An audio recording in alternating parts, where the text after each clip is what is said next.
यहां 28 साल पहले 21 साल के एक युवा ने योग दीक्षा ली और योगी बन गया। वही युवा पिछले 5 साल से भारत के सबसे बड़े प्रदेश उत्तर प्रदेश का मुख्यमंत्री है और आज चुनावी मैदान में अपने विरोधियों को ललकार रहा है। राज्य में विधानसभा के चुनावों की गर्मी बढ़ रही है और आज हमारे साथ हैं उत्तर प्रदेश के मुख्यमंत्री श्री योगी आदित्यनाथ। योगी जी, हमसे जुड़ने के लिए आज आपका बहुत बहुत धन्यवाद। धन्यवाद जी आपका। सबसे पहले आपको बहुत बहुत बधाई, आज आपने यहां से नॉमिनेशन फाइल किया। आपको हम लोगों की हार्दिक शुभकामनाएं। धन्यवाद। आखिरकार गोरखपुरी आप वापस आए, विधानसभा का चुनाव भी आप यहीं से लड़ रहे हैं। गोरखपुर आपकी कर्मभूमि भी रही है, यहां से आपका आध्यात्मिक जुड़ाव भी रहा है। आप गोरखपुर ही वापस क्यों आए? बात चल रही थी मथुरा जाएंगे, अयोध्या से चुनाव लड़ेंगे, गोरखपुर में ये क्या खास बात? देखिए, गोरखपुर या प्रदेश अब मेरे लिए कोई अपरिचित नहीं है। हां, पार्टी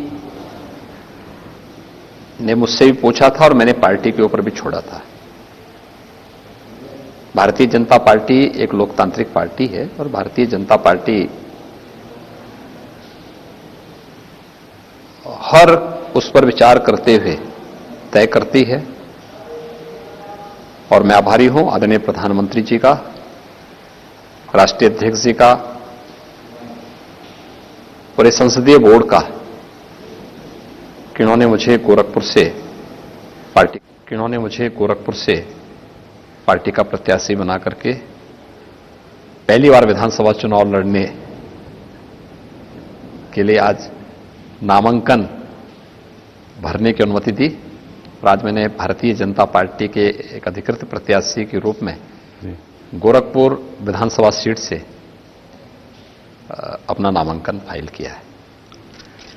योगी जी, मैं सबसे पहला सवाल आपसे राजनीतिक सवाल पूछूंगा। 2017 में आप लोगों ने यहां पे इतिहास रचा। आप लोगों को 312 सीट मिली, आपके गठबंधन को 323 सीटें मिली। एक क्लीन स्वीप था। इससे ज्यादा अच्छा 403 सीट में इतनी सीट आ जाना एक अपने आप में उस वक्त बहुत बड़ा अचीवमेंट माना गया। इस वक्त इस चुनाव में आप लोग फिर से 300 का नारा दे रहे हैं, इस बार 300 पार दोबारा। क्या आपको लगता है कि यह इस बार हो पाएगा? देखिए, लोकतंत्र में जन विश्वास किसी भी राजनेता के प्रति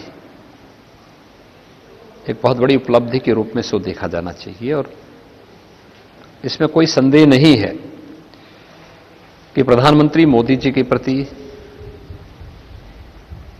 उत्तर प्रदेश और देश ने जो विश्वास व्यक्त किया है 2014 में, 2017 में उत्तर प्रदेश के अंदर, 2019 में फिर देश ने,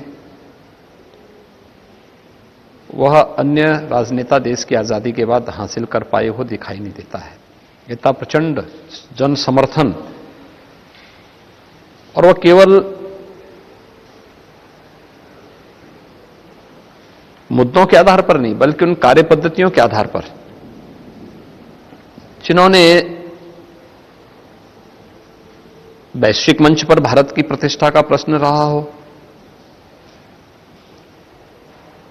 भारत के समग्र विकास का रहा हो,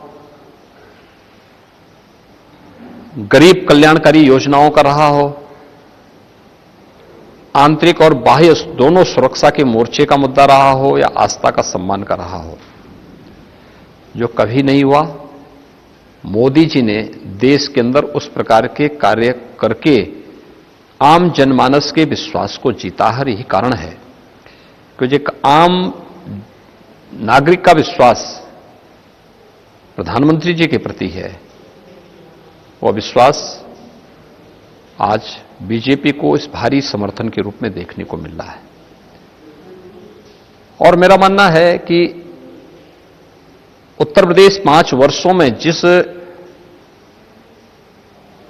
जीवन के प्रत्येक क्षेत्र में जो कुछ भी कर पाया है, ये प्रधानमंत्री मोदी जी का मार्गदर्शन, उनकी प्रेरणा इसके पीछे रही है। और मेरा यह मानना है कि बीजेपी की उत्तर प्रदेश की डबल इंजन की ये सरकार जन विश्वास पर खरा उतरेगी। 2017 की तर्ज पर 2022 में भी प्रचंड बहुमत की सरकार फिर से बीजेपी नेतृत्व की बनेगी और भारतीय जनता पार्टी 300 पार के अपने लक्ष्य को प्राप्त करेगी। योगी जी, अगर जितने भी अभी तक सर्वे आए, अगर आप सर्वे